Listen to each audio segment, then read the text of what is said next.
What's up, YouTube? It's your boy Food Junkie. I loaded up my first video earlier today. Before I did though, I showed people it's in my real life, my personal life video, and I asked them, was it appropriate? Was it okay? Was it too harsh? Was it too much? They were like, no, it was pretty cool, you know what I'm saying? They said it represented me, represented who I am, how I feel, what I talk about on a daily basis, stuff like that, as far as, you know, things that are going on around me, things that are going on in the world. But, you know, it was kind of nervous. Well, sorry, I was kind of nervous when it happened, because you never know how you're going to be accepted, or what the response is going to be when you put something out there of yourself. But, you know, it is what it is. I think that it went pretty well. It was kind of long for my first video, but I also wanted to just talk about a couple things, introduce myself to people, let people know how I am, what I'm about, how I get down, how I don't get down, what I would tolerate, what I won't tolerate, because these YouTube streets right now is kind of treacherous, you know, and I've seen where people will try to try you. I've seen where people will try to get over on you, talk about you, but hopefully that won't happen. Hopefully, if it does happen, I will handle it in a way that represents myself in my best capacity. Can't promise you anything, but what the fuck you doing? Can't promise you anything, but I can say that I do my best to be my best. You know what I'm saying? But that was that. Now this is this second video. If I post this to YouTube or not, you know. Let's talk about the Jessie Smollett situation. By now, I came in a little late on the situation. I came in a little late on what people may think. People have already made their judgments. The public have already made their opinions about he's guilty of lying. He's guilty of setting the thing up himself. I have a different take on it. Right now, we all know that he turned himself in for questioning. We all know that there are two perpetrators, the two Nigerian brothers, was questioned, arrested, released, and implicated him in the crime. My take is, honestly, I still don't know what happened. Honestly, I still don't know what's going on. And who I am is the type of person that's not going to jump on a bandwagon or jump on someone else's side when I don't know or feel comfortable in knowing what really transpired, what really happened, how it happened, why it happened, things of that nature.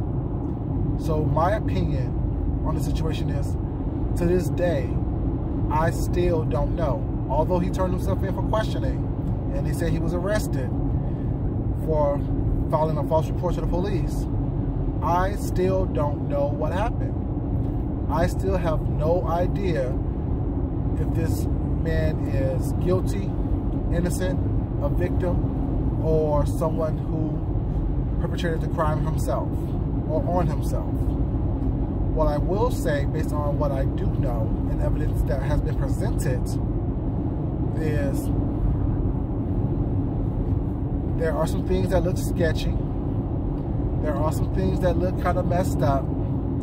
But people want to point to the fact that he didn't turn in his phone to the police. Let's think about that for a second. You are an out, proud, black, gay actor in Hollywood. Hollywood is a place where everyone, or no one, or very few people are what they seem to be. And you are one of the only prominent, successful black entertainers that is openly out there saying that you're gay, you're proud, and you're an advocate. Do you know what's in his phone? Do you know what could possibly be in his phone? He could have pictures, messages, videos of people who do not want to be outed. He could have things in his phone that is personal, private, sacred to him. So no, he shouldn't have given up his phone, if that's what he had in his phone.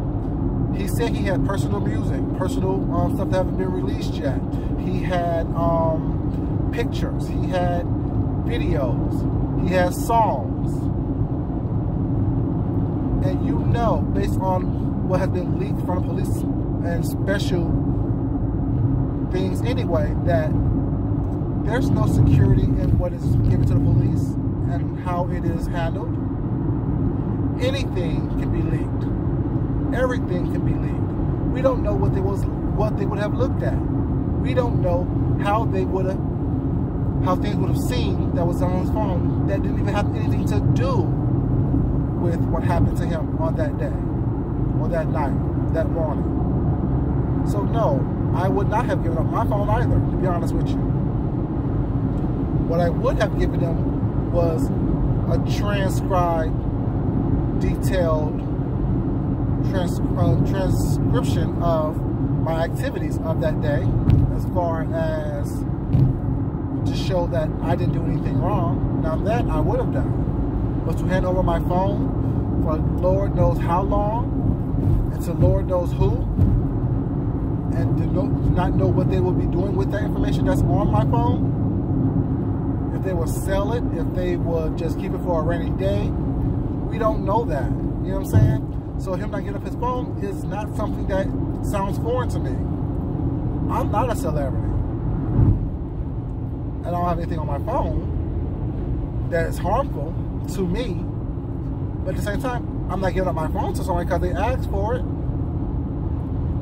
I will give you what I need you to have in order for you to know that I'm not telling a lie, that I'm not, you know what I'm saying, part of this situation. But I'm not going to give you my entire phone. Who does that? Everything is on our phones nowadays. We know that. We don't even remember phone numbers, telephone numbers anymore, because all we do is push somebody's name and they get called. There's so much going on in this case that we still are not privy to. There is so much that's going on in this case that we don't know what's going on. You know, we can't sit here and assume and make assumptions about things and people when we have no earthly idea of what's going on. And if you are not a criminologist, if you are not someone who works for, or as a detective, or as a private eye, or as someone in cyber crimes, or whatever the case may be, you don't know. You're giving your opinion. But for me to go out there and feel comfortable saying that, oh yes, he's a liar, he's a crook, he's a scammer, he's this, he's that, I can't do that at this moment. However, what I can say is that things don't look good. Things do look suspicious. Things are, you know, up in the air at the moment. For the simple fact that I just don't know. I'm not privy to all the information that is out there, or that's in the case, I should say. What I can say is, if it was as cool as they say it was, and the guys had ski masks and gloves on, him saying that they said XYZ is plausible. He didn't know what color they were. If you get attacked and someone's face and hands are covered, you're not trying to look at all the things that we look at on a very normal, everyday basis to make sure that everything is descriptive enough that you can report that back to someone. If you're really getting attacked, you're fighting for your life. You're worried about making sure that you leave that situation alive. You're worried about making sure that you're not going to have to, you know what I'm saying, have a phone call to your loved ones to come down and identify your body at the coroner's office, at the morgue. So if some details were sketchy, that's why they say eyewitnesses' reports are not always 100% credible. Because when your adrenaline is pumping and things are going on, you do not have your faculties together to where you can give a complete and accurate account to what was going on. But like I said, that's just my opinion. I don't know. You know, we have become a cynical society to where everything is questioned until it's not. And for people to come out here now, just because he turned himself in, to say he's a liar, he's a fraud, and he made a fool of them because they protected him and defended him, is not, you know, what it is or what it should be. Because if it comes to find out that he was telling the truth, he had no involvement in the situation, and the guys that did it used him as a scapegoat or as, you know, someone that they targeted, you have to come back out again and apologize to him again, saying, oh, I apologize, I didn't know, but then it just doesn't sound right. Opposed to just saying, I don't know what's going on. Things just does not sound right at the moment. Things does not sound correct. That's all you can say. That's all you can do. You know, it's not really about, you know, if he lied or if he's telling the truth. It's about waiting for all the facts to get presented in a proper way so you can make an accurate decision, an accurate choice about what's going on and what happened.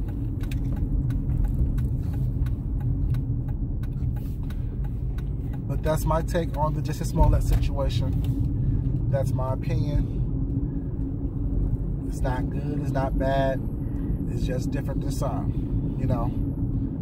I'm not going to throw this man under the bus. I'm not going to call him a fraud, call him a liar, call him uncouth or unethical, because I don't know.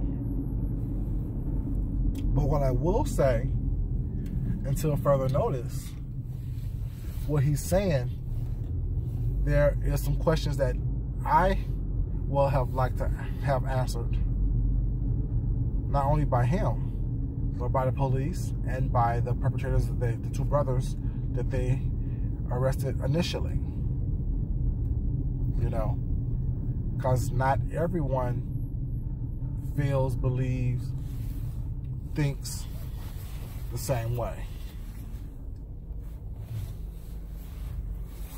That's my take on it. Love yourself, love others, respect yourself, respect others. Share, subscribe, like this video. This is Food Junkie, and I'm out.